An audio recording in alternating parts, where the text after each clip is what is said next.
काव्या मारनची रडण्यासारखी हालत ज्याला धुडकावलं त्याने लक्षात राहील असा बदला घेतला.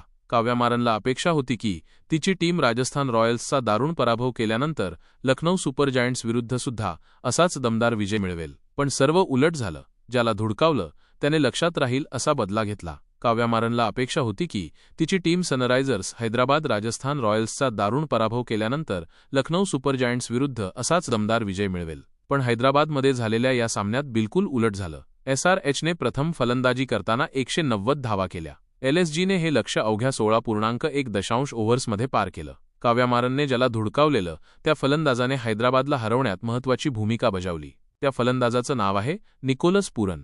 काव्या मारनला अपेक्षा होती की तिचे गोलंदाज 191 धावांच्या टार्गेटचा बचाव करतील, पण असं झालं नाही. निकोलस पुरनने तिच्या अपेक्षांवर पाणी फिरवलं. पुरन दुसऱ्या ओव्हरमध्ये फलंदाजीसाठी मैदानात उतरला. मैदानात पाऊल ठेवताच त्याने चौकार षटकारांची बरसात केली. मैदानावर त्याने चौफेर फटकेबाजी केली. त्याची बॅटिंग पाहून काव्या मारनच्या चेहऱ्यावर उदासी, हताशा, निराशा स्पष्ट दिसत होती.